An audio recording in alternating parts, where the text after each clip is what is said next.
So just really excited to finally get going. I think, you know, my, I always, about this time of year, get tired of the practice anyways, and we can only simulate pressure so much. So it's good to get started, and it's great to get started with a huge matchup because you don't have to motivate your athletes to get dialed in. So just looking forward to getting on the road, gelling as a team. I like being on the road at the beginning, and seeing what all our hard work has actually come up with. Has their attitudes been as you expected, knowing you were starting the season with a bang like this? Or Yeah. The attitude is, I'm impressed with the team. They've actually took a big step forward. We have a lot of experience on the team, so I guess that's part of it. But they're not external anymore. They're more internal. They're really looking about themselves, how they can improve their team and their teammates and themselves. And I think that's a really big step for this team. We're not worried about other people as much anymore as we're worried about what we look like, what we feel like. Is this a good event for the sport to kind of kick off the season with a bang to help as you continue to grow it? Yeah, I think we used to do this. This whole thing started, I think, with the idea of taking some of the best teams that were at championships the previous year and starting the season with it. Seeing how those teams handled the off season, that type of stuff. So I think it's a great event. It's a huge event. It's in a great location, and to be a part of it, it's an honor and something that we've been working towards to be put in that conversation. So, Jeff, how do you manage maybe if now you've flipped to where you guys have the high expectations to start with? I mean, is there anything you did in this off season to try to figure out how do I manage a team like this? Because there may be meets where you guys are like, oh, maybe don't feel like the number 5 team or whatever, Yeah, well, there's been practices I don't feel like the number 5 team. Yeah. I think there's 2 ways you can go. Well, I guess there's 3. You could stay the course, but I don't think that's possible after what we did last year. So I think that one is to maybe get a little complacent and to think you maybe almost believe you belong too much and get a little complacent. And the other one is to, I think, let the expectations sink in a little too much and maybe get a little too unfocused with that. I do think the summer and early fall, that was part of our problem. I think people were feeling the pressure of, man, what's this going to be like to have to repeat that? Because that was catching lightning in a bottle last year. So, but after all the hard work and practices and pushing, I think they started to look around and, you can only control what you can control, and the people around us are pretty good. So, I like our chances of doing a good job this year, and I think they've settled down and now are just focused on the controllables. Jeff, has anybody had a really good preseason and looks like they're ready to take a step forward this year? I've been really impressed with everybody. The health is important. Obviously, we got to be healthy, and our depth has gotten better, even though we're not as numerous of a team. We have a lot more depth in some of these events. So I think people have done a really good job of increasing their push and pushing the people that you would think are in the lineup to get nervous. I do think Olivia Hollingsworth, last year she only did 1 event for us, and had a great freshman year, but got injured at the end of the freshman year. And I think she's actually stepped up and is doing all-around work. So I mean, there's a chance she could step into the all-around this year at some point. So if I had to single anybody out, it would be her because she's actually added the most stuff. But everybody's done something special. Has the way you prepared for this season changed from previous seasons, with this season having so many, bigger returners and being thrown into the pack so early?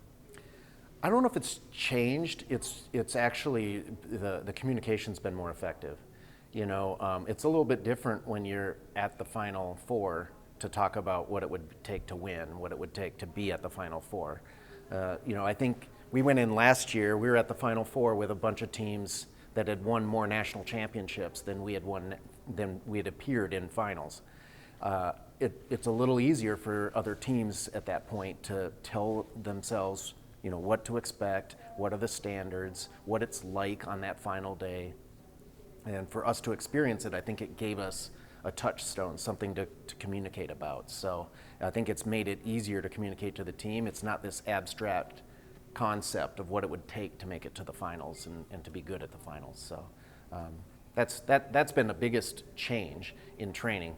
Most of the other stuff, the progressions, the amount of time you put in on the events, the conditioning, all that stuff, we're doing it very similar. We change a lot each year because we try to get better, but it's based off of our previous years.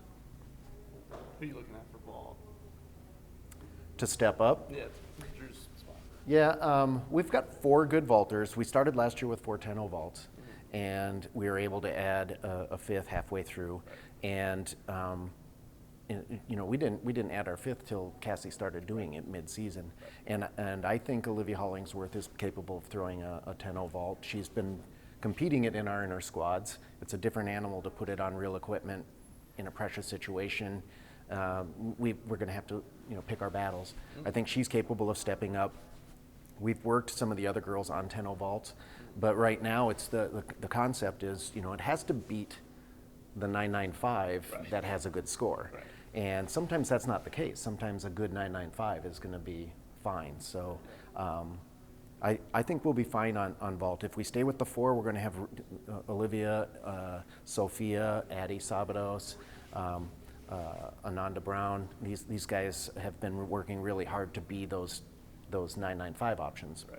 But Olivia Hollingsworth is right now probably the easiest one to talk about having a 10-0 because she's actually competed it a few times in our run-throughs. Right. Yurchenko, right? Yeah. The full or the 1.5? The 1.5, yep. So it's only Suni doing her own thing. Yeah, Suni's doing the Tuck Lopez probably this year. The She's- chain preparation still? Yeah, yep. Trying to stay focused on that. But would you be fine with, I don't know, you plan to maybe start the season with 2 fulls and 4 1.5s? Yeah, and yeah. then try to evolve it? And try to warm it up. I think part of it is, we don't. The biggest problem about a big meet like this is you don't want to put the cart in front of the horse. Right. The goal is to be really good in April, and there is some give and take. If we push too hard to win this thing, we might sacrifice something that we need in April. So we're going to be smart. We're going to try to push and get prepared, but we might not throw everything well, in fact, I know we're not going to throw everything we have. So. Yeah. Yeah. And then 4, who all's kind of pushing for a starting spot? Seriously, we are like 10 or 11 deep on floor. We have a lot of good options. We have a lot of good scoring. Olivia Hollingsworth is back on floor. Morgan Lee Oldham's been doing a really good job on floor. Addie Sabados is doing a really good job on floor. Gabby McLaughlin is doing a really good job on floor. So we've got Sarah Hubbard. So Sarah and Ananda Brown were our alternates to Drew last year, Right. and we've added 3 or 4 beyond that. So we're in a really good spot. Right. And then bars and beam, you've got a really good team. Just how do you keep Yeah. trying to perfect it, I It's guess? just hard on bars and beam to beat the people who are really good. So developing depth.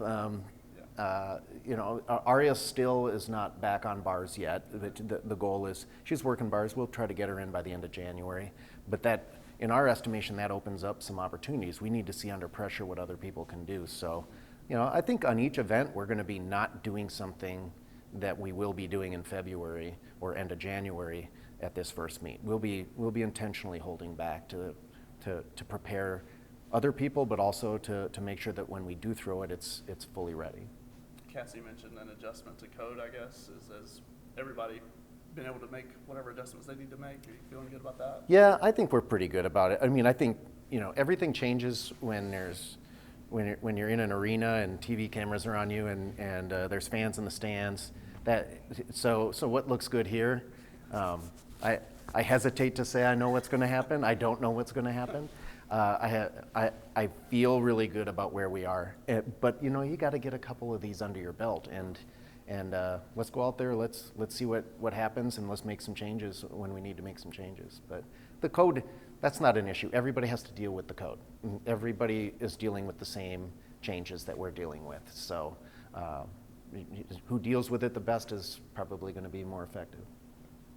Can you talk about Sarah and what she's brought, or Coach Sarah, and what she's kind of brought to the program, having a new assistant? Yeah, it's good to have somebody, having Sarah here with 20 plus years of head coaching experience. It's just really good to have somebody that handles a lot of the same stuff that I've been able to handle recently. Losing Ashley, she was an associate head coach, and that was a big role. But this program has grown so fast that we just handle more stuff than we used to. So, it's good to have people come in and to be able to pick up where we left off. So really happy about that. The coaching is a completely different animal. Getting in the gym and coaching, this is gymnastics, but this program has become, I refer to us as the Auburn circus. So this program has become a circus.